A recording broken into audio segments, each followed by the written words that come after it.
പ്രിലിംസിന് നമ്മളെ സ്ഥിരം കുഴയ്ക്കുന്ന കുറേ ടേംസ് ഉണ്ട്, ഇതുവരെ കാണാത്ത കുറേ ടേംസ് ഉണ്ട്. സോ ഹിസ്റ്ററിയിൽ അങ്ങനെ വളരെ ടഫായിട്ടുള്ള കുറേ ടേംസും അതിൻ്റെ ഡെഫിനിഷൻസും വളരെ പെട്ടെന്ന് നമ്മൾ ഫിനിഷ് ചെയ്യുകയാണ് ഈ വീഡിയോയിൽ. അപ്പോൾ ഈ വീഡിയോ അവസാനം വരെ പെട്ടെന്ന് കാണുക. ഓക്കെ,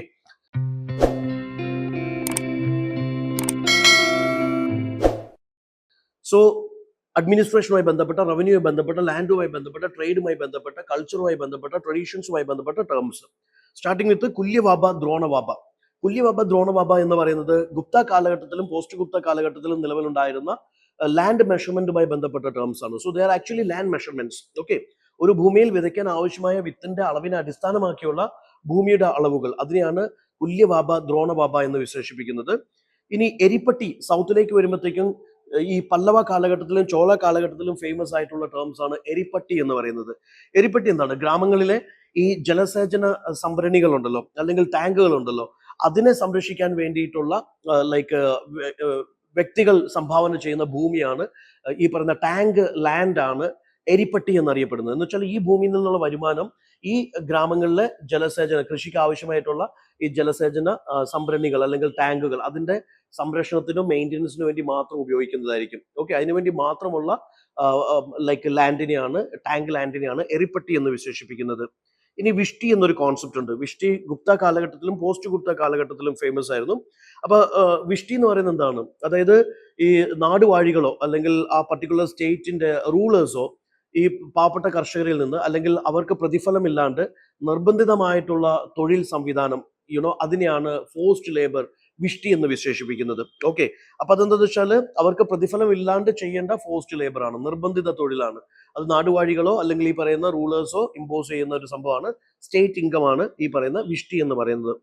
ഇനി ശ്രേണി എന്നൊരു കോൺസെപ്റ്റ് ഉണ്ട്. ശ്രേണി എന്ന കോൺസെപ്റ്റ് എന്ന് പറയുന്നത് അതായത് ഈ ആൻഷ്യന്റ് ഏർലി മിഡിവൽ ടൈമിലൊക്കെ നമുക്ക് കാണാൻ പറ്റും, സ്വന്തമായിട്ട് ജുഡീഷ്യൽ പവറുള്ള അല്ലെങ്കിൽ സ്വന്തമായിട്ട് നിയമനിർമ്മാണ പവറുള്ള ഈ പറയുന്ന സോക്കോൾഡ് എന്താ പറയുക, സ്വയംഭരണാടിസ്ഥാനത്തിൽ പ്രവർത്തിച്ചിരുന്ന വ്യാപാരികളുടെ സംഘത്തെയാണ് ശ്രേണി എന്ന് വിശേഷിപ്പിക്കുന്നത്. അത് വ്യാപാരി സംഘടനയാവാം, അല്ലെങ്കിൽ ഈ കരകൗശല വർക്കേഴ്സിന്റെ സംഘടനയാവാം. അപ്പൊ അവർക്ക് സ്വന്തമായിട്ട് എന്താ പറയുക, ജുഡീഷ്യൽ പവർ ഉണ്ട്, ലോ പവർ ഉണ്ട്, അല്ലെങ്കിൽ ഓട്ടോണമസ് ബോഡീസ് ആണ്.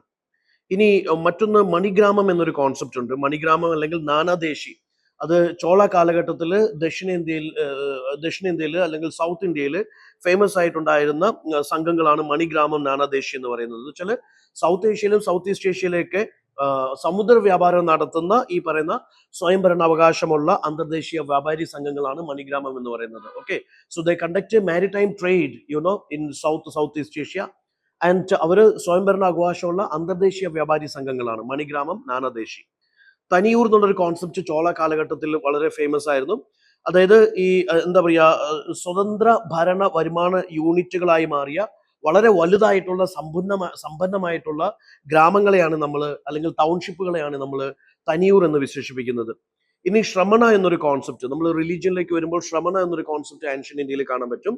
അപ്പൊ അത് വേദവിരുദ്ധ പ്രസ്ഥാനങ്ങളെയാണ് ശ്രമണ എന്ന് വിശേഷിപ്പിക്കുന്നത്. വെച്ചാൽ ഈ വേദങ്ങളുടെ ആധികാരികതയും യാഗങ്ങളെയും സാക്രിഫൈസസ്, റിച്വൽസെയും അതിനെയൊക്കെ നിഷേധിക്കുകയും ലൗകിക ജീവിതത്തെ ത്യജിക്കുകയും സന്യാസ പ്രസ്ഥാനങ്ങൾക്ക് നേതൃത്വം കൊടുക്കുകയും ചെയ്തു, അല്ലെങ്കിൽ സന്യാസ ജീവിതചര്യകൾക്ക് ഊന്നൽ കൊടുക്കുകയും ചെയ്യുന്ന പ്രസ്ഥാനങ്ങളെയാണ് നമ്മൾ ശ്രമണിക് ട്രഡീഷൻ എന്ന് വിശേഷിപ്പിക്കുന്നത്. ബുദ്ധിസം, ചൈനീസും ഒക്കെ അതിന്റെ എക്സാമ്പിൾ ആണ്. ഓക്കെ, ഇനി ഉപാസക അല്ലെങ്കിൽ ഉപാസിക എന്നൊരു കോൺസെപ്റ്റ്, ബുദ്ധിസം ചൈനീസത്തിൽ ഉപാസിക കാണാൻ പറ്റും.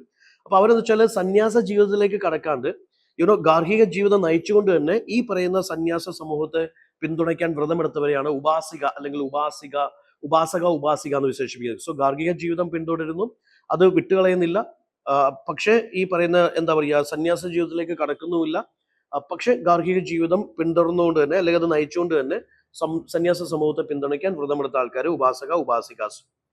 ഇനി മറ്റൊരു കോൺസെപ്റ്റ് ഈ പ്രവ്രജ്യ എന്ന് പറയുന്ന ഒരു ചടങ്ങ്, അത് ബുദ്ധിസത്തിലുള്ളതാണ്. അപ്പൊ അതെന്താ വെച്ചാൽ ഒരു തുടക്കക്കാരനായിട്ട് ഈ ബുദ്ധിസം അല്ലെങ്കിൽ ബുദ്ധ സന്യാസ സമൂഹത്തിലേക്ക് ചേരുന്നതിന്റെ ഭാഗമായിട്ട് വീട് ഉപേക്ഷിക്കുന്ന ഒരു പ്രാരംഭ ചടങ്ങ്, അതിനെയാണ് പ്രവ്രജ്യ എന്ന് വിശേഷിപ്പിക്കുന്നത്. ഇനി ഉപസമ്പദ എന്ന് പറയുന്ന ഒരു ചടങ്ങുണ്ട് ബുദ്ധിസത്തിൽ. ഉപസമ്പദ എന്താണ്? ഒരു നവാഗതൻ പൂർണ്ണ സന്യാസിയായി മാറുന്ന ഉയർന്ന ദീക്ഷാ ചടങ്ങിനെയാണ് നമ്മൾ ബുദ്ധിസത്തിൽ ഉപസമ്പദ എന്ന് വിശേഷിപ്പിക്കുന്നത്. ഇനി സന്ധാര അല്ലെങ്കിൽ സല്ലേഖന എന്ന് പറയുന്ന ചടങ്ങ് ജൈനിസത്തിലുണ്ട്. അതെന്താണ്? അത് ഈ പറയുന്ന ഒരാളുടെ ലൈഫ് തീർന്ന് അവസാന ഘട്ടത്തിലേക്ക് കടക്കുമ്പോൾ പഴയ കർമ്മങ്ങളൊക്കെ ഇല്ലാതാക്കി മോക്ഷം നേടാൻ വേണ്ടിയിട്ട് സ്വമേധയാ ഉപവസിക്കുന്ന ഒരു വ്രതത്തെയാണ്, ഫാസ്റ്റ് ആൻഡ് ടു ഡെത്തിനെയാണ് സന്ധാര എന്ന് വിശേഷിപ്പിക്കുന്നത്. ഇനി അനേകാന്തവധ ജൈനിസത്തിലേക്ക് ബിലോങ് ചെയ്യുന്നു. അതെന്താണ്? The doctrine of pluralism. Okay, truth and reality must be judged from multiple point of views. ഇനി നമ്മൾ വീണ്ടും ഈ പറയുന്ന സോക്കോൾഡ് നമ്മുടെ പ്രാചീന മധ്യകാല ഭരണ സംവിധാനത്തിലേക്ക് വരുമ്പോൾ, അല്ലെങ്കിൽ എഡ്യൂക്കേഷൻ വ്യവസ്ഥയിലേക്കൊക്കെ വരുമ്പോൾ, അവിടെ ചില ടേംസ് ഫേമസ് ആണ്. ഘടികകൾ എന്ന് പറയും. ഘടിക എന്ന് പറയുന്ന കോൺസെപ്റ്റ് പല്ലവ ചോള കാലഘട്ടത്തിലൊക്കെ ദക്ഷിണേന്ത്യയിൽ ഫേമസ് ആണ്. അതെന്താന്ന് വെച്ചാൽ ഈ പറയുന്ന ക്ഷേത്ര സമുച്ചയങ്ങളോടൊക്കെ ചേർന്ന് പ്രവർത്തിക്കുന്ന ഉന്നത വിദ്യാഭ്യാസത്തിന്റെ അല്ലെങ്കിൽ ഈ പറയുന്ന വേദ പഠനത്തിന്റെ കേന്ദ്രങ്ങളെയാണ് ഘടികകൾ എന്ന് വിശേഷിപ്പിക്കുന്നത്. ഇനി മഹത്തര, പട്ടകില എന്ന് പറയുന്ന ഒരു കോൺസെപ്റ്റ് ഉണ്ട്. മഹത്തര അല്ലെങ്കിൽ പട്ടകില, അതൊരു ഏർലി മിഡീവൽ കാലഘട്ടത്തിൽ പോപ്പുലർ ആയിരുന്നു. ഈ സോക്കോൾഡ് എന്താ പറയാ, ലോക്കൽ അഡ്മിനിസ്ട്രേഷനിൽ നമുക്ക് കാണാൻ പറ്റുന്ന ജുഡീഷ്യൽ പവേഴ്സ് ഉള്ള ഭരണത്തലവന്മാർ, ഗ്രാമത്തലവന്മാരെയാണ് നമ്മൾ മഹത്തര അല്ലെങ്കിൽ പട്ടകില എന്ന് വിശേഷിപ്പിക്കുന്നത്. ഓക്കെ, സോ ലോക്കൽ അഡ്മിനിസ്ട്രേഷനിൽ പ്രാദേശിക ഭരണ പ്രവിശ്യകളിൽ അല്ലെങ്കിൽ അങ്ങനെയുള്ള ഏരിയാസിൽ ജുഡീഷ്യൽ പവേഴ്സ് എൻജോയ് ചെയ്യുന്ന ഗ്രാമത്തലവന്മാർ. ഓക്കെ, ഇനി ഉപരിക എന്നൊരു കോൺസെപ്റ്റ് ഉണ്ട് ഗുപ്ത കാലഘട്ടത്തിലെ. ഉപരിക എന്ന് വെച്ചാൽ ഒരു പർട്ടിക്കുലർ എന്താ പറയാ ഒരു പ്രവിശ്യ, ഒരു ഭുക്തിയുടെ ഹെഡിനെ, പ്രൊവിൻഷ്യൽ ഗവർണറെയാണ് ഉപരിക എന്ന് വിശേഷിപ്പിക്കുന്നത്. വിഷയപതി എന്ന് പറയുന്നത് എന്താണ്?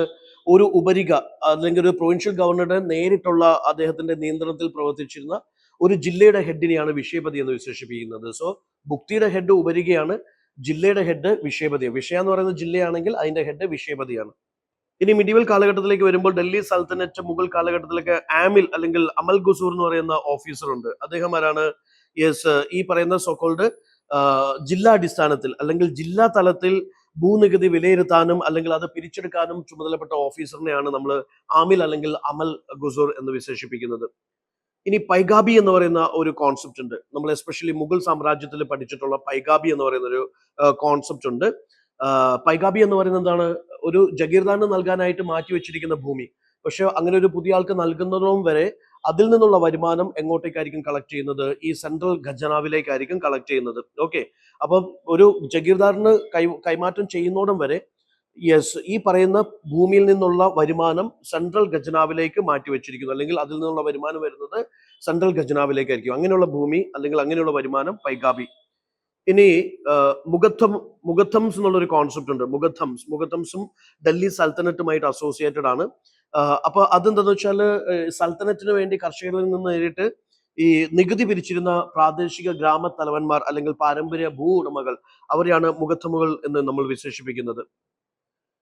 ഇനി കുറച്ചും കൂടി റിലീജിയസ് ആർട്ട് ആർക്കിടെക്ചറിലേക്ക് വരുമ്പോഴത്തേക്കും തോരണ എന്നൊരു കോൺസെപ്റ്റ് ഉണ്ട്. തോരണ എന്ന് പറയുന്നത് ബുദ്ധിസ്റ്റ് വാസ്തു വിദ്യയുമായിട്ട് കണക്റ്റഡ് ആണ്.